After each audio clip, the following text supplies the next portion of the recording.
Oh, I'm sorry. I was daydreaming. That's not the first time I've done that. I'm thinking about something else. I'm getting everything together. I click it like subconsciously I'm ready to go, but consciously my mind's elsewhere. All right, let's go. But I say unto you, and I'm a day late because this is Saturday. I just got in. I was out of town. And I'm going out of town again tomorrow. So try to get 2 studies in real quick tonight. But I say unto you that whosoever is angry with his brother, let's talk about sheep to sheep now. When it says his brother, without a cause shall be in danger of judgment. And whoever shall say to his brother, Reka, shall be in danger of the council. But whoever shall say, thou fool, shall be in danger of hellfire. Don't take all that kind of stuff out of context. There's people that go, well, you called somebody a fool, you lost your salvation. It's not what it's talking about. Therefore, if thou shalt bring thy gift to the altar, and there rememberest that thy brother have aught against thee, leave there thy gift before the altar and go thy way. Be reconciled to thy brother, and then come and offer thy gift. Agree with thine adversary quickly, whilst thou art in the way with him. In other words, when you see the way, that's not about the church. Sheep are in the way. Whew. We're in the way of the goat life, but as we expose it, but the church was called the way. Jesus said, I am the way, I am the truth, I am the life. So the way, that's Jesus. In other words, whilst thou art in Jesus, in truth, in the way, in the life, with him, lest at any time the adversary deliver thee to the judge, and the judge deliver thee to an officer, and thou be cast into prison. So if you got a problem with fellow sheep, settle it between sheep. Paul has also suggested get 2 other sheep there to settle the dispute. Don't go to court, because then you can get in trouble. You know, one sheep can get another sheep in trouble going to court. Verily I say unto thee, thou shalt by no means come out thence till thou hast paid the utmost farthing. Ye have heard that it was said by them of old time, thou shalt not commit adultery. So Jesus is, when he says thou shalt, by say of them of old time, he's talking about the oral law, or talking about the law of Moses. In this case, talking about the law of Moses, and or the Torah laws, or what people call 10 commandments, this in particular, but basically just, the law, 613 laws. Thou shalt not commit adultery. I say, whoever looketh upon another woman with lust. When you break lust down, I wish I had time, I just don't. But when you break lust down, it gets into covetousness, and covetousness breaks down into you wanting it, you owning it, you desiring you. How do I say this? All right, we'll just do it real quick. Let's do it. Let's go. Let's go. Let's go. Let's go. What it breaks down to is that you will have it if it's by any means necessary. If you can do it, you're going to get it. In other words, like a married woman, if you can have her, you're going to have her. Like, you're going to do your best to get it. If you already have set out in your heart to sleep with her, then you've already committed adultery, whether you end up sleeping with her or not. That's what it means.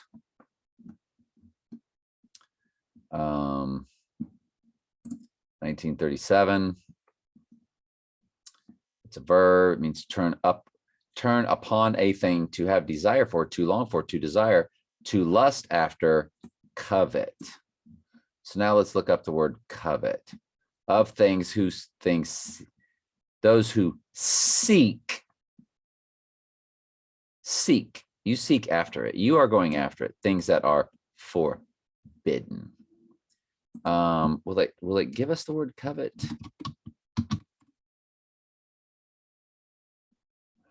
I'd rather go to New Testament because that's what we're studying. So let's keep it, all in the Greek.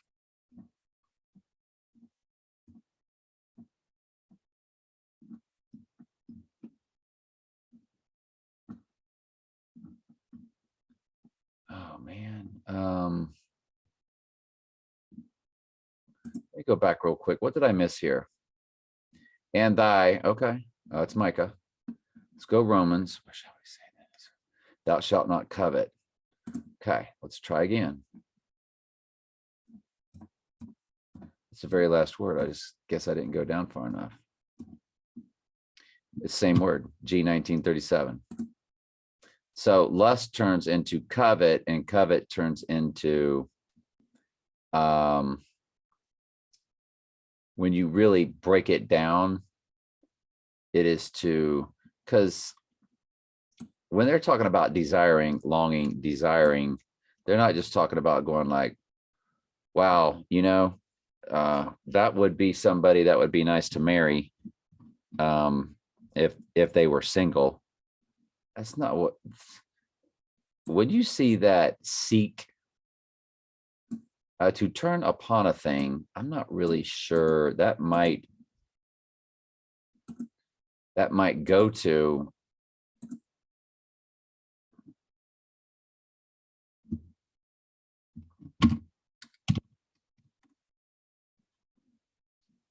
to be determined or decided by. The outcome of the election turns up. Turn upon somebody, something. Longman Dictionary. To suddenly attack someone using physical violence, unpleasant words, a situation, event, argument, turns upon particular thing or idea. It depends on the thing. I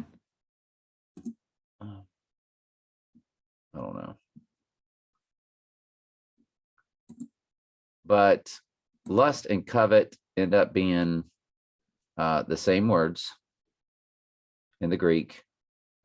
And when it says to lust or covet, which is what Jesus said, he used the word lust, or how they broke it down, of those who seek things forbidden. Not just, oh, she's cute. Hey, I like her personality. In your mind, you go, well, if she was single, that's the type of person I would marry. Or if she was ever single, I would marry her. Boom. That's not what it's talking about. Or you look at a girl and go, man, she's got nice legs. Well, you're lust, you've already committed adultery. Good grief, the legalism people put into stuff. Of those who seek, and that means to take action.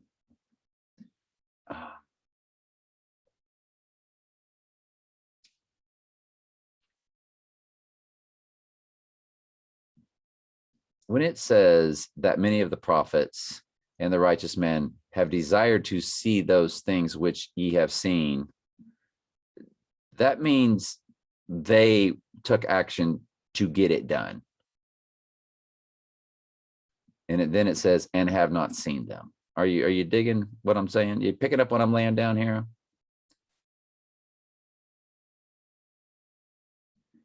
And he would fain have filled his belly with, so he would have done it, and desiring to be fed with the crumbs. In other words,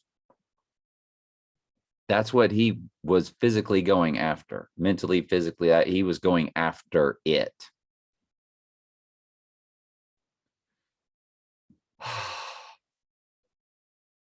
When he says, I have coveted no man's silver or gold, it means he has never actually gone after anybody's. So it's going after a woman that's married, basically. And you've already committed adultery in your heart. See, I told you it takes time to really get into it. And if thy right eye offend thee, pluck it out, cast it from thee, for it is profitable for that of thy members should perish, not that of the whole body should be cast into hell.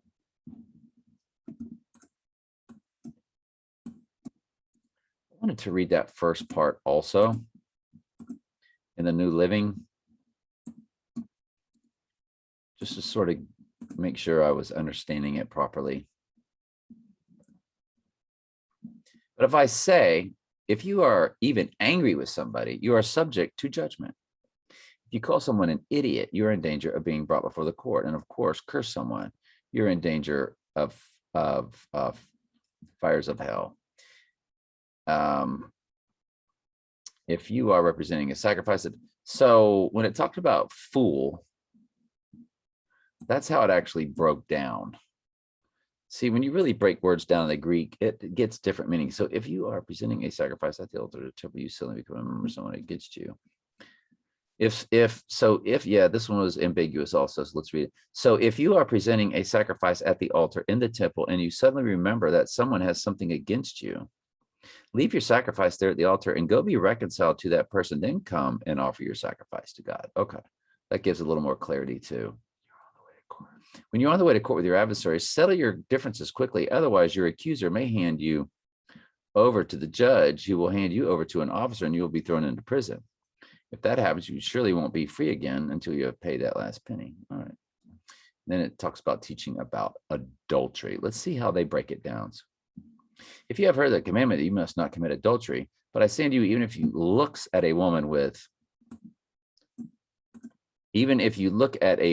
with the intent of going after her in every way that you can, if possible, then whether you sleep with her or not, you've already committed adultery, because you had it in your heart to sleep with her if you could. So the act has already been committed in your heart. You can't say like, oh, I tried to sleep with her, that married woman, but she got scared at the last moment, so I guess I didn't commit adultery. Do you understand? You get it. You get it. I know you get it. Shadrach, Meshach, and Abednego answered and said to the king, O Nebuchadnezzar, if we are not careful to answer thee in this matter, but if it be so, our God, whom we serve, is able, if it be so, our God is able. They didn't say he would for sure. And you would not be wise to ever say, well, I know God will protect me from this. No, you don't know. Whatever the will of the Lord is what it's going to be, to deliver us from this burning furnace, and he will deliver us out of thine hand, O king. If it be so, what he's saying is, if it's the will of the Lord,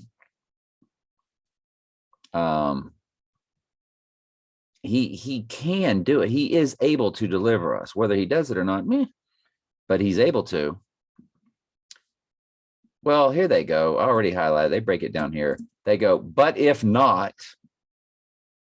So see, they're saying whether he, he's able to, but whether he will or not, well, you don't know. It says here, but if not, be it known unto thee, O king, that we will not serve your gods, nor worship the golden image which thou hast set up. In other words, even if he doesn't deliver us from it, and we burn in the furnace, so be it, but we ain't gonna serve your gods.